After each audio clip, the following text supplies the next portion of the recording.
Welcome to this first session on linear regression. We'll be discussing matrix notation in this session.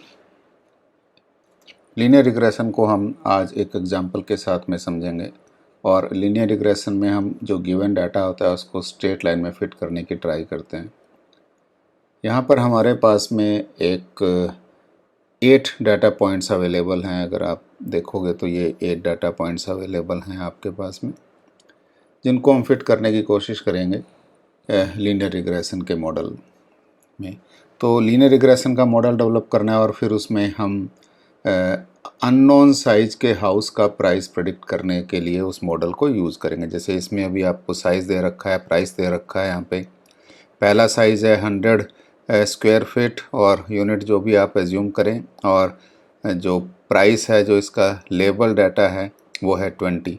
तो ये size जो है ये feature है और जो प्राइस है वो आपका लेबल डाटा है।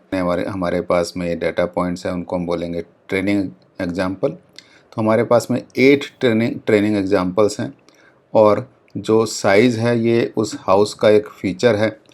तो हमारे पास में सिर्फ एक ही फ़ीचर हम कंसीडर कर रहे हैं, तो nx की वैल्यू 1 है, तो nx हम यूज़ करेंगे नंबर ऑफ़ फीचर्स के लिए। तो इसको हम ट्राई करते हैं समझने के लिए। अब हम इसके लिए क्या करेंगे, सबसे पहले हम जैसे ये 2 एरे बनाएंगे प्राइस और साइज़ के। तो अब हम इसको रीशेप करेंगे हमारे पास में जो भी डाटा है। जैसे साइज़ हमारे पास में था, इसको हमने रीशेप करके 2D1,8 में कन्वर्ट कर लिया। और जो W हैं, जो लीनियर मॉडल आएगा उसके जो पैरामीटर हैं W और B, उनको हमने रैंडमली एज्यूम कर लिया पहले, क्योंकि बाद में ये अपडेट करने पड़ते हैं। जो हमने जो ट्रेनिंग के टाइम पे ये अपडेट होता है। अभी कुछ चीज़ें हो सकता है आपको समझ में ना आए, वो धीरे धीरे क्लियर हो जाएंगी, तो इसके लिए हमको वरी करने की ज़रूरत नहीं है। और इस तरीके से पूरा एल्गोरिदम है जो यहाँ पे बनाया हुआ है, इसको हम डिटेल में पॉइंट टू पॉइंट समझेंगे और डेवलप करेंगे। तो जैसे अगर मैं इसको रन कर रहा हूँ तो बाद में अगर मैं इसको प्लॉट करता हूँ तो इस तरीके से इसकी प्लॉटिंग हो सकती है। इसमें ये लर्निंग रेट कर्व है जो थोड़ा सा इम्पोर्टेंट है। कैसे डेवलप हुआ, कहाँ से आया, इसको भी हम धीरे धीरे उनमें डिस्कस करेंगे। और फाइनली अब प्राइस, अगर हमने किसी सपोज़ नए डाटा का प्राइस लेना है तो इसको हम प्रेडिक्ट कर सकते हैं। तो ये सभी चीज़ें हम इस लीनियर रिग्रेशन के फुल ट्यूटोरियल में देखेंगे। अब इसको थोड़ा सा ओवरव्यू मैं दे देता हूँ इसको, उसके बाद में हम इसको डिटेल में डिस्कस करेंगे। तो सबसे पहले हमने कुछ लीनियर लर्निंग रेट डिफ़ाइन कर लिया 0.01। इसको भी हम थोड़ा सा और डिस्कस करेंगे जब हम आगे जाएंगे। और जो W और B जो पैरामीटर्स हैं उनको एज्यूम किया, और जो आपके पास में इनपुट पैरामीटर है वो नॉर्मलाइज इनपुट था x, नॉर्मलाइज इसको किया। नॉर्मलाइज क्यों करते हैं वो भी हम डिस्कस करेंगे डिटेल में, स्टेप बाय स्टेप। फिर हमने एरर निकाला y हैट और y में जो आपने प्रेडिक्ट किया उसमें, और जो इसका आउटपुट था लेबल आउटपुट, उसमें जो एरर है फिर उसको स्क्वायर किया। इसका मतलब हम यहाँ पे mean square error function use कर रहे हैं एज कॉस्ट फंक्शन। तो जो कॉस्ट निकाल के उसके बाद में हमने इसको डिफ्रेंशिएट किया और जो नई वैल्यूज़ हैं W और B की वो मॉडिफाई करके निकाली। तो जो यहाँ पे हम यूज़ करें वो ग्रेडियंट डिसेंट है, इसलिए हमको ग्रेडियंट निकालना पड़ रहा है। यहाँ पे DW निकाला, DB निकाला, मतलब यहाँ पे आपने ये कॉस्ट को W वेट पैरामीटर के रेस्पेक्ट में डिफ्रेंशिएट किया, और ये आपके पास में कॉस्ट को B बायस के विद रेस्पेक्ट में डिफ्रेंशिएट किया, और उसके बाद में आपने W और B को मॉडिफाई किया। तो ये पूरा प्रोसेस है। इसकी एक एक डिटेलिंग हम समझेंगे, मैथमेटिक्स हम समझेंगे इसका। उसके बाद में हम कैसे इसको डेवलप कर रहे हैं स्टेप बाय स्टेप, वो भी हम डिस्कस करेंगे। तो इसको समझने के लिए जो हमारे पास फर्स्ट स्टेप है, अगर आप यहाँ देखेंगे तो फर्स्ट स्टेप हमारे पास में होता है डाटा को प्रिपेयर करना। किस फॉर्म में हमको चाहिए, जो एक स्टैंडर्ड तरीके का मैट्रिक्स हमको मैट्रिक्स नोटेशन यूज़ करना होता है। तो इस मैट्रिक्स नोटेशन को इसमें समझेंगे पे। अगर हमारे पास में इस तरीके से कोई डाटा है, ये डाटा उस डाटा से थोड़ा डिफरेंट हो सकता है, तो don't worry about it.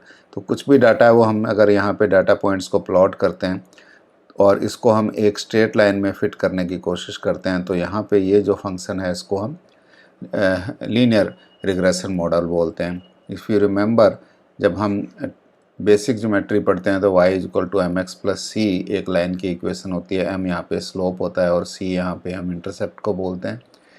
Linear machine learning models में जो लीनियर रिग्रेशन का मॉडल है उसमें हम स्लोप को वेट के साथ में रिप्रेजेंट करते हैं और इंटरसेप्ट को बायस के साथ में। तो ये टर्मिनोलॉजी हम आगे से यूज़ करेंगे, weights and biases rather than slopes and intercept. तो इसके बाद में क्योंकि ये आपके पास में नेगेटिव हो नहीं सकता है तो यहाँ पे वैल्यू 0 हो जाएगी। तो इस तरीके का जो फंक्शन होता है वो हम बाद में यूज़ करेंगे। इसको हम रैल्यू फंक्शन बोलते हैं। इसमें मशीन लर्निंग की में एक रैल्यू फंक्शन बहुत इंपॉर्टेंट फंक्शन है जो इस तरीके के डाटा को फिट करता है। जो नेगेटिव डाटा है उसको 0 कर देता है और जो बाकी data as it is positive को एज इट इज़ रखता है। और रैल्यू की फुल फॉर्म है जो रेक्टिफाइड लीनियर यूनिट है। ऑप्शनल वीडियो में आप इसको देख सकते हैं जहाँ पे हमने जो मैथमेटिकल फंक्शंस हैं नमपाई के थ्रू किस तरीके से, वहाँ थोड़ा सा रैल्यू फंक्शन को और डिटेल आपको मिलेगी किस तरीके से हम इम्प्लीमेंट करते हैं। तो इस पर्टिकुलर प्रॉब्लम के लिए हम यूज़ कर रहे हैं सिंगल न्यूरॉन मॉडल और परसेप्ट्रॉन मॉडल, जिसमें एक सिंगल न्यूरॉन में x इनपुट जाएगा और w और b हमारे पैरामीटर हैं जो इनिशियली एज्यूम्ड होंगे और बाद में हम इनको अपडेट करेंगे जिससे जो हमारा प्रेडिक्शन है y हैट की वैल्यू वो ज़्यादा से ज़्यादा इन जो डाटा पॉइंट्स हैं जो आपके पास में लेबल डाटा है उनके क्लोज हो जाए। और इसके लिए एक लॉस फंक्शन है जिसमें मैंने बताया कि उसको हम mean square error loss function use करेंगे, फिर ग्रेडियंट डिसेंट ऑप्टिमाइजेशन यूज़ करेंगे और उसके बाद में इनको अपडेट करेंगे। तो ये मॉडल के साथ में हम लीनियर रिग्रेशन को अब इम्प्लीमेंट करेंगे। तो पहला जो स्टेप है वो जैसे मैंने बताया आपको मैट्रिक्स नोटेशंस का है, क्योंकि सबसे पहले जो आपको डाटा है वो एक पर्टिकुलर फॉर्म में रखना पड़ेगा, अदरवाइज़ आपकी जो प्रॉब्लम है वो ठीक नहीं होगी। हर जगह पे आपको अलग अलग जगह पे अलग अलग तरीके की स्टैंडर्ड फॉर्म यूज़ कर सकते हैं, पर हम जो यूज़ करेंगे वो हमको पहले उसको डिस्कस करेंगे और उसके बाद हम आगे जाएंगे। तो जनरली जो डाटा पॉइंट्स होते हैं आपके पास वो 4 कैटेगरी में हम डिवाइड कर सकते हैं। एक one feature one training example, many number of features with one training example, one feature with m training example. जो यहाँ पे आपको ये ट्रेनिंग एग्जांपल्स हैं जो अलग अलग डाटा पॉइंट्स हैं। यहाँ डाटा पॉइंट सिर्फ एक एक ही है तो ये वन ट्रेनिंग एग्जांपल हैं। और यहाँ पे एक एडिशनल आपके पास में फीचर ऐड कर दिया है, suppose it is number of bedrooms of house. तो ये एडिशनल फीचर है। तो इसी तरीके से यहाँ आपके पास में नंबर ऑफ फीचर एक ऐड किया और साथ में डाटा पॉइंट्स भी ऐड किए हैं। तो जो मोस्ट कॉमन हमारे पास में जाएगा वो ये वाला केस है, पर हमको स्टार्ट यहाँ से करना है जिससे हमारे पास जो मैट्रिक्स नोटेशंस की है वो प्रॉपर अंडरस्टैंडिंग हो जाए। तो स्टेप बाय स्टेप हम चलेंगे। वन ट्रेनिंग एग्जांपल में डाटा को कैसे रिप्रेजेंट करना है और उसके बाद में फिर m ट्रेनिंग एग्जांपल्स में डाटा को कैसे रिप्रेजेंट करना है। तो लेट अस सी, सिंगल इनपुट फीचर हमारे पास है तो जो नेटवर्क रिप्रेजेंटेशन हमारा ये रहेगा, यहाँ पे x और जो ये फंक्शन है वो w और x का लीनियर कॉम्बिनेशन होगा, b उसमें ऐड होगा और आपके पास में आउटपुट आएगा। तो जो ट्रेनिंग डाटा है वो x और y रहेगा। आपके पास में ये लेबल्ड डाटा है और ये आपके पास में फीचर है, क्योंकि सिंगल इनपुट फीचर की बात कर रहे हैं तो यहाँ पे x की वैल्यू स्केलर की फॉर्म में दिखाया हुआ है। अब इसमें जो, क्योंकि हमने इसको हर एक चीज़ को मैट्रिक्स में चेंज करना है तो हम इसको मैट्रिक्स फॉर्म में ऐसे लिख सकते हैं। तो बोल्ड फेस है ये सारे, इनको हमने मैट्रिक्स में चेंज कर लिया। तो ये एक तरीके से 1 बाय 1 के सारे मैट्रिक्स हो गए। तो जो लीनियर मॉडल है जो हमने पहले डिस्कस किया है कि जो स्ट्रेट लाइन का इक्वेशन है वो हम यूज़ करेंगे, जो एक बेसिक लीनियर मॉडल है। तो जो प्रेडिक्शंस रहेगी वो वेट के साथ में आपके इनपुट डाटा को मल्टीप्लाई करेंगे, लीनियर कॉम्बिनेशन बनाएंगे और बायस को ऐड करेंगे। तो ये आपका लीनियर मॉडल रहेगा। तो इसको इम्प्लीमेंट करने के लिए बहुत सिंपल है, ज़्यादा इसमें कैलकुलेशंस हैं नहीं, बट एक ट्रेनिंग एग्जांपल के साथ में इम्प्लीमेंटेशन कुछ होगी नहीं। तो इसलिए don't worry that we are only discussing one training example, but it is necessary to understand properly the matrix notation. यहाँ पे हमने एक फीचर ऐड कर दिया है तो देयर में भी n नंबर ऑफ फीचर्स, तो हम फीचर्स को हम nx से डिनोट करेंगे और जो हमारा लिखने का तरीका रहेगा उसके लिए जो मैट्रिक्स नोटेशन रहेगा कि जो फीचर्स हैं वो हमने एक के नीचे एक कॉलम में, सिंगल कॉलम में हमने सारे फीचर्स लिखने हैं, जितने भी फीचर उस पर्टिकुलर इनपुट में हैं, उस प्रॉब्लम में हैं। तो अगर हमारे पास जैसे ये दो फीचर हैं, तो अगर मैं इसका ये बनाऊंगा तो x1 और x2 ही रहेगा, जिसमें वैल्यू रहेगी 100 और 1। तो x1 की वैल्यू 100 हो जाएगी और x2 की वैल्यू 1 हो जाएगी। इसी तरीके से जो y है वो 20 रहेगा, तो ये स्केलर वैल्यू है, पर हम इसको बाद वेक्टर में कन्वर्ट करेंगे तभी आगे कंप्यूटेशन हो पाएगा।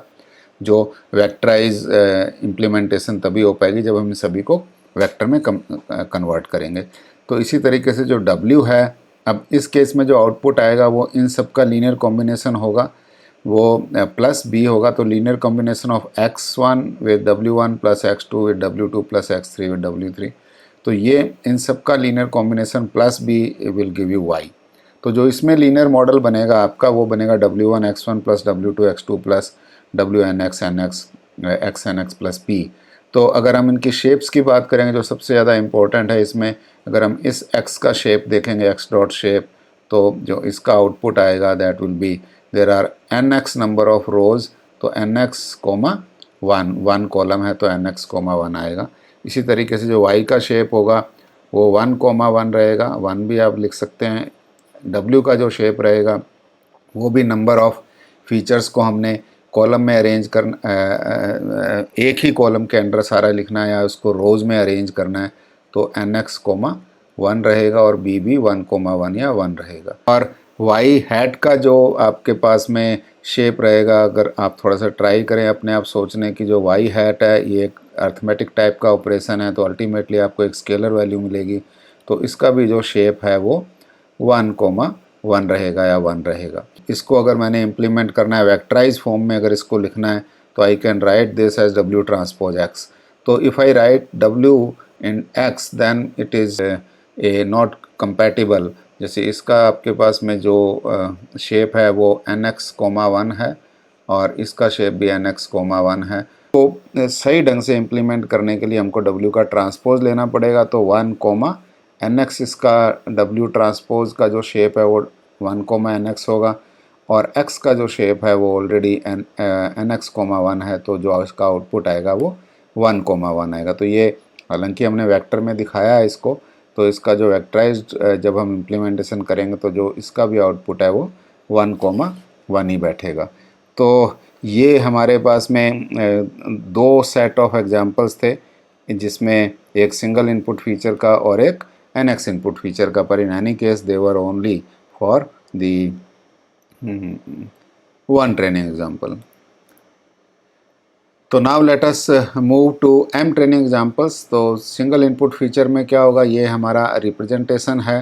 तो क्योंकि हमारे पास में अब ट्रेनिंग एग्जांपल ज़्यादा हैं, तो जो इनपुट डाटा है वो अगर आप यहाँ पे देखेंगे तो दोनों को बोल्ड फेस करके लिखा हुआ है, और जो इनपुट डाटा में आपके पास में एक सिंगल फीचर है और एग्जाम्पल ज़्यादा हैं आपके पास। तो X1 और Y1 पहला सेट ऑफ इनपुट डाटा है। जैसे इसका मतलब ये हुआ कि जो ये इनपुट डाटा है 120, और उसके बाद में ith value of input data, और उसके बाद में mth value of input data. तो जो फीचर वेक्टर है, इसको x को हम फीचर वेक्टर बोलते हैं, जो फीचर वेक्टर रहेगा उसमें ये ith फीचर वेक्टर जो है वो x1 i रहेगा। तो 1 यहाँ पे रिप्रेजेंट कर रहा है नंबर ऑफ फर्स्ट फीचर, और i जो रिप्रेजेंट कर रहा है नंबर ऑफ ट्रेनिंग एग्जाम्पल। तो अगर हमने इसको अब सारे ट्रेनिंग एग्जाम्पल्स को रिप्रेजेंट करना है, तो उसके लिए हम कैपिटल X का सिंबल यूज़ करेंगे, और उसमें सभी के सभी जितने भी आपके पास जो फीचर हैं वो सब के सब फीचर विद ट्रेनिंग एग्जाम्पल यहाँ हमने अरेंज करना है। तो इसका मतलब क्या है, दो चीज़ें हमने पहले भी डिस्कस की थी कि जो भी आपके पास फीचर हैं वो आपने एक ही कॉलम में ऐड करने, और जैसे ट्रेनिंग एग्जाम्पल अब जो इस बार हम डिस्कस करें उन ट्रेनिंग एग्जाम्पल्स को आपने कॉलम वाइज स्टैकिंग कर देना है। तो ये दोनों चीज़ें आपने बहुत ढंग से याद रखनी है, बार बार मैं इसको करता भी रहूँगा रिपीट। तो अगर मैं x का शेप अब देखूँगा तो x का शेप हमारे पास में आएगा 1 कोमा m, क्योंकि एक ही ट्रेनिंग एग्जाम एक ही फीचर है उसमें। तो सिमिलरली अब इसका जो हमारे पास में लेबल डाटा का जो एरे है वो अगर आप देखोगे तो इसमें भी जो नंबर ऑफ़ ट्रेनिंग एग्जाम्पल्स है वो हम स्टैक करेंगे कॉलम्स में, और ये फर्स्ट ट्रेनिंग एग्जाम्पल का लेबल, ये सेकंड का लेबल, ये थर्ड का label, and so on so fourth. तो ये मैट्रिक्स नोटेशन W और B को वैसे ही हमारे पास में सिंगल वैल्यू ऑफ W है, सिंगल वैल्यू ऑफ B है, तो इनके वैसे ही रहेंगे जो हमने पहले देखे हैं। तो क्विकली देख लेते हैं। x का शेप 1, m जो हमने पहले डिस्कस किया है, y का शेप भी 1, m और W और B का शेप 1, 1। तो इसका जो लीनियर मॉडल बनेगा y1 फर्स्ट ट्रेनिंग एग्जाम्पल का ये वाला लीनियर मॉडल बनेगा, क्योंकि यहाँ पे x और w एक ही है। 1 रिप्रेजेंट्स दी ट्रेनिंग एग्जाम्पल नंबर, और ये जो सेकंड ट्रेनिंग एग्जाम्पल का जो मॉडल है वो ये है, थर्ड का ये है। अब इसको हमने अगर इसके अंदर सब्स्टिट्यूट करेंगे तो आपके पास में जो y हैट की वैल्यू प्रेडिक्टेड जो आउटपुट आएगा वो इस तरीके से वैल्यू सब्स्टिट्यूट हो जाएंगी। तो ये जो आपको आउटपुट देगा जो y1 का, अगर मैं देखूँ कि शेप क्या होगा तो वो 1, 1 होगा। तो इसका मतलब इसका शेप भी 1, 1, इसका शेप भी 1, 1, इसका शेप भी 1, 1, इसका शेप भी 1, 1। तो टोटल मिला के जो आपके पास में इसका y हैट का शेप आएगा वो क्या आएगा, it is single row and m columns, क्योंकि m ट्रेनिंग एग्जाम्पल्स हैं। तो ये चीज़ें बहुत ज़रूरी हैं समझनी। स्टार्ट किया था बहुत बेसिक एग्जाम्पल से, जिससे शेप की अंडरस्टैंडिंग ठीक हो जाए। तो अब हमने इसमें क्या करा कि इस W को बाहर हमने कर लिया और इसको ब्रॉडकास्टिंग के थ्रू ये मल्टीप्लाई हो जाएगा, क्योंकि एलिमेंट वाइज मल्टीप्लिकेशन करने के लिए जो हमारे पास में W है उसका साइज़ और इसका साइज़ सेम होना चाहिए, बट एलिमेंट वाइज ये ब्रॉडकास्टिंग के थ्रू अपने आप ब्रॉडकास्ट हो जाएगा। सिमिलरली B है, ये भी B ऐसे ब्रॉडकास्ट हो जाएगा। ना इस जो X है हमारे पास में, ये वाला जो फीचर वेक्टर है, इस फीचर वेक्टर को हम सब्स्टिट्यूट कर सकते हैं इस कैपिटल X से। तो फाइनली हमारे पास जो लीनियर मॉडल निकल के आएगा वो ये आएगा। तो ये हमने इम्प्लीमेंट करना है हमारे पास में इस पर्टिकुलर एग्जांपल में जो हम अभी डिस्कस कर रहे थे। हम देखेंगे m training examples with nx input features. तो ये सबसे ज़्यादा कॉमन केस है, सारी जो प्रॉब्लम्स होंगी हमारी मशीन लर्निंग की वो इसी कैटेगरी में आएंगी। बहुत सारे फीचर्स होंगे और बहुत सारे ही ट्रेनिंग एग्जांपल्स होंगे, तभी हमारा जो मॉडल है वो बहुत अच्छे ढंग से प्रेडिक्ट कर पाएगा। तो जो ट्रेनिंग डाटा है वो x भी इस बार बोल्ड फेस्ड है और y भी बोल्ड फेस्ड है, क्योंकि जो आपके पास में y में जितने नंबर ऑफ ट्रेनिंग एग्जांपल्स हैं वो सभी आएंगे, y1, yi एंड ym।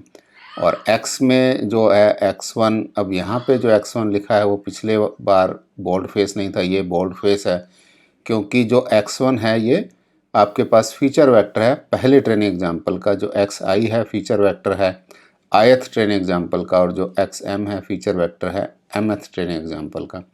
और हर ट्रेनिंग एग्जाम्पल में क्योंकि मल्टीपल फीचर्स हैं तो इसलिए जो ये वेक्टर फॉर्म में लिखा हुआ है। अदरवाइज़ हमने पिछले वाला जो उसमें एक फीचर था उसमें ये भी एक स्केलर टाइप का लिया था, इसको हमने मल्टीपल डाटा एलिमेंट्स इसमें नहीं थे। तो इसकी मैट्रिक्स नोटेशन x को हमने वैसे ही डिफाइन किया है, जो सिर्फ फ़र्क ये है कि x यहाँ पे बोल्ड फेस्ड है, क्योंकि है उसमें पहले ट्रेनिंग एग्जाम्पल के सारे फीचर, दूसरे ट्रेनिंग एग्जाम्पल के सारे फीचर 1 से लेके nx तक, इस तरीके से आपका जो ये कैपिटल X है जो फीचर मैट्रिक्स है वो क्रिएट होगा।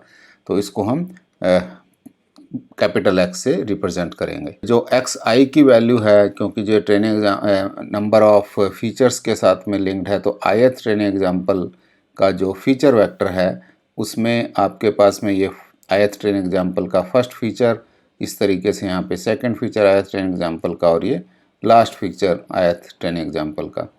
और ऐसे ही हमने जो जब हम इसको सब्स्टिट्यूट कर देंगे फर्स्ट सेकंड थर्ड के लिए i की वैल्यूज़ को, तो आपके पास ये मैट्रिक्स निकल के आएगा जिसमें ये सारे फीचर्स हैं फर्स्ट ट्रेनिंग एग्जाम्पल के, सारे फीचर सेकंड ट्रेनिंग एग्जाम्पल के, और सारे फीचर mth ट्रेनिंग एग्जाम्पल के। तो इसमें नंबर ऑफ़ रोज़ nx हो जाएगी और नंबर ऑफ़ जो कॉलम है वो m हो जाएगा। तो जो इसका शेप है कैपिटल X का वो nx, m बनेगा। y का शेप वैसा ही रहेगा जो पिछले वाले एग्जाम्पल में था।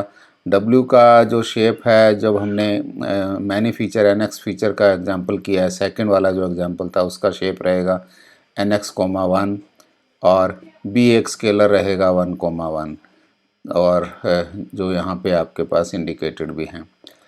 जो लीनियर मॉडल है, अब इसमें वो जो लीनियर मॉडल बनेगा वो ith ट्रेनिंग एग्जांपल का, अगर मैं मॉडल लिखूँ कि भाई ith ट्रेनिंग एग्जांपल के लिए लीनियर मॉडल क्या होगा, तो ये लीनियर कॉम्बिनेशन हुआ इन फीचर्स का इन वेट्स के साथ में प्लस बी, जो यहाँ पे लिखा हुआ है W1 into x1 i means first ith training example का first feature, ith training example का सेकंड फीचर, और ये आपका weight second, weight first and so on. अब इसको अलग अलग उसमें अगर हम लिखेंगे मतलब वेक्टर फॉर्म में अगर हम जब इसको लिखेंगे तो जो ith ट्रेनिंग एग्जाम्पल का जो प्रेडिक्शन है वो रहेगी W ट्रांसपोज और XI, जो हमने पहले भी डिस्कस किया है कि भाई इसको इस पर्टिकुलर एक्सप्रेशन को बनाने के लिए हमको W को ट्रांसपोज करना पड़ेगा, इसका जो शेप है वो 1,nx में कन्वर्ट करना पड़ेगा, और जो x है ये वाला, ये कैपिटल X की बात नहीं करें अभी हम इस x की बात करें, तो इसको आपके पास में जो शेप है वो nx,1 है, तो फाइनली जो इसकी वैल्यू आएगी वो 1,1 आएगी, तो इसका जो शेप आएगा वो 1,1 आएगा। इसी तरीके से हम सब फर्स्ट के लिए, सेकंड के लिए, थर्ड के लिए mth के लिए लिख सकते हैं, और जब हम सब्स्टिट्यूट करेंगे इस वाले y के वेक्टर में तो हमारे पास में ये वैल्यूज़ आएंगी। अब इसका जो शेप है x सब सुपरस्क्रिप्ट 1, आपको दोबारा से बता दूंगा जो इसका शेप है वो nx,1 रहेगा, WT ट्रांसपोज का शेप 1,nx रहेगा, और ये b 1,1 है। तो आपके पास में ये जो वैल्यू है 1,1, ये भी 1,1, ये भी 1,1, और फाइनली जो इसका शेप है y हैट का सभी ट्रेनिंग एग्जांपल्स के लिए वो आ जाएगा आपके पास में 1,m, जो इसका शेप है y का, तो सेम ही शेप रहेगा, तो नो नीड टू वरी। और जो इसका फाइनल आपके पास में वेक्टराइज्ड फॉर्म है, हमने WT को हमने बाहर ले लिया और ये ब्रॉडकास्टिंग के थ्रू ये ऑपरेशन इसमें होगा, और प्लस बी वेक्टर, हालांकि एक ही आपके पास वैल्यू है क्योंकि हम सिंगल न्यूरॉन मॉडल पे काम कर रहे हैं, और इस पर्टिकुलर वेक्टर को हम रिप्लेस कर सकते हैं बाद में जो हमने x1, x2, x3 ये लिखा है कैपिटल X से, और कैपिटल X का जो एक्चुअल फॉर्म है जिसके अंदर जो एलिमेंट्स हैं वो आप ये वाले वेक्टर से निकल के आएंगे। तो ये हमारा final one liner you can say implementation है। जब हम इसको इम्प्लीमेंट करेंगे तो हम डायरेक्टली इसको इम्प्लीमेंट कर सकते हैं np dot W transpose comma capital X plus B, तो सिंगल लाइन का आपका कोड है, और इसमें ये जो वैल्यू है सभी की प्रेडिक्शन की वैल्यू एक साथ आएगी एक ही बार में। तो अब हम वापस यहाँ पे आते हैं और कोशिश करते हैं समझने की कि भाई हमने किस तरीके से इन चीज़ों को जो पढ़ा है उसको यहाँ पे इम्प्लीमेंट किया है। तो उससे पहले मैं थोड़ा सा ये रिवाइज आपको कर दूं कि जो हमने का मैट्रिक्स को अरेंज करने का जो हमने तरीका रखा है वो ये रखा है कि भाई आपने जो फीचर्स हैं वो आपने एक ही कॉलम के अंदर सारे के सारे आपने फीचर्स को अरेंज करना है। जो नंबर ऑफ ट्रेनिंग एग्जांपल्स की बात है वो हमने कॉलम वाइज स्टैकिंग उनकी करनी है। तो ये इस तरीके का मॉडल हमने डिस्कस किया था। ये तीन आपके पास इनिशियली जो कमांड हैं वो सिर्फ और सिर्फ इंपोर्ट की हैं, और यह जो आपका फिगर का साइज़ है जो मैटप्लॉटलिब ने प्लॉट करना है तो उसका आउटपुट का इसकी सेटिंग है, इसको ना भी देंगे तो बाय डिफ़ॉल्ट भी ये चला जाएगा पैरामीटर इसके। तो प्राइस को np.array के साथ में हमने कर लिया, इसमें जो वैल्यूज़ हैं ये 2028 क्योंकि ये आपके पास में लेबल है, और जो साइज़ है उसको हमने इस तरीके से इसमें कर लिया। अगर आप इनकी शेप देखेंगे सपोज़ आपको अगर अभी आइडिया है तो आप थोड़ा सा इसको सोच के देखोगे इसकी क्या शेप आएगी, प्राइस डॉट शेप और साइज डॉट शेप। तो इसकी शेप आएगी बेसिकली 8 कोमा दोनों की। तो इसको हम देख भी लेते हैं, लेट साइज कोमा शेप, और हमको ये शेप चाहिए नहीं जो हम डिस्कस पहले भी कर चुके हैं कि इस तरह की शेप हमको नहीं चाहिए। हम this is what exactly is the implementation of the data. तो W और B में अगर हम इसमें जो मॉडल है उसमें डाटा इम्प्लीमेंट करेंगे तो 100 आपके पास पहला फीचर है, 150 दूसरा फीचर है, और 5000 ये लास्ट फीचर है। तो ये आपके पास में इस तरीके से 8 इक्वेशन बन गई लीनियर। अब इसको लीनियरली हम जब करें तो यहाँ पे हमने इसको वो w into x plus b लिखा है, इसको थोड़ा सा समझेंगे अभी। हालांकि जो w इंटू जब हम करते हैं ये स्टार के साथ में, तो वो ये एलिमेंट वाइज मैट्रिक्स मल्टीप्लिकेशन होता है। पर अभी देखते हैं कि जो हमने प्रिपेयर किया है डाटा वो किस तरीके से किया है। तो इसमें जो w हमने प्रिपेयर किया वो रैंड, अगर इफ़ यू रिमेंबर, तो रैंड में जो ये रैंडम वैल्यू जनरेट करता है 0 से लेके 1 के बीच में, और फिर हमने रीशेप करके इसको 1,1 में कर दिया। तो इसका मतलब यहाँ पे जो ये वैल्यू आएगी ये 1, जो यहाँ जो शेप आएगी वो 1,1 की होगी, वैल्यू ये जनरेट करे। इसी तरीके से बी है। साइज़ को अब हमने अपने हिसाब से सेट किया, जो मैंने पहले बताया था कि वहाँ पे 8 कोमा दिखा रहा था, यहाँ पे हमने इसको रीशेप करके 1,8 में कन्वर्ट कर लिया। जो आपके ट्रेनिंग एग्जांपल्स हैं वो हमने स्टैक करने हैं रो में, मतलब कॉलम में, अलग अलग कॉलम में जाएंगे। तो जो साइज़ वाला है आपके पास में वो 1,8 होना चाहिए जो मैट्रिक्स है, जैसे हमने ऊपर लिखा है यहाँ पे फर्स्ट एग्जांपल का फीचर, फिर सेकंड एग्जांपल का फीचर, और इस तरीके से mth एग्जांपल का फीचर जो हमारे पास में बाई चांस 8 जो है आ रहा है। तो ये जो इसके नेक्स्ट है यहाँ पे जो दिखा रहे हैं y hat is equal to, ये फंक्शन हमने जो ऊपर बनाया था उस फंक्शन को हम कॉल कर रहे हैं और वैल्यू पास कर रहे हैं साइज़ w और b। तो जितने भी ट्रेनिंग एग्जांपल्स हैं सबकी वैल्यू एक साथ पास हो रही है और सबका आउटपुट आपके पास एक साथ y हैट में आ जाएगा। इसको चला के देख लेते हैं जिससे थोड़ी सी क्लैरिटी हो जाए। हमने आउटपुट में क्या दिखाया है, सिर्फ साइज़ का शेप, w का शेप, b का शेप और y हैट का शेप। तो यहाँ जो शेप है ये 1,8 आ रहा है साइज़ का, w का 1,1, b का 1,1 और y हैट का 1,8। तो 8 वैल्यूज़ आपके पास y हैट के आएंगी। इसको प्रिंट करा के भी देख सकते हैं y हैट की वैल्यू क्या आपके पास में आउटपुट आ रहा है। तो ये आपके पास आउटपुट आएगा। ये इनिशियल आउट गैस है क्योंकि अभी हमने एज्यूम्ड वैल्यू ऑफ w लिया है। तो अब हमने इनको अपडेट करना है, तो इसके लिए हम कॉस्ट फंक्शन डिफाइन करेंगे, फिर ग्रेडियंट डिसेंट लगा के इनको ऑप्टिमाइज़ करेंगे और इनकी वैल्यू चेंज करके हम फाइनली देखेंगे कि ये जो वैल्यूज़ हैं ये लगभग काफ़ी मैच कर रही हैं जो आपने वहाँ पे टेबल में आपके पास डाटाज में है। अब ये जो एक चीज़ मैंने बताया था ये एलिमेंट वाइज मल्टीप्लिकेशन है। तो ये जो एलिमेंट वाइज मल्टीप्लिकेशन है ये इसमें क्योंकि सिंगल वैल्यू थी, 1,1 का मैट्रिक्स था, ये आपके पास में 1,8 का मैट्रिक्स है। तो इसने ब्रॉडकास्टिंग के थ्रू सब में इसको मल्टीप्लाई किया, एलिमेंट वाइज बना दिया, और यहाँ ये ब्रॉडकास्टिंग के थ्रू इसने सभी में बी ऐड कर दिया हर एलिमेंट में। So that is all for this video. So next video में हम इस प्रॉब्लम को आगे बढ़ाएंगे, कॉस्ट फंक्शन इंट्रोड्यूस करेंगे और ग्रेडियंट डिसेंट को इंट्रोड्यूस करेंगे। So thank you for watching this video.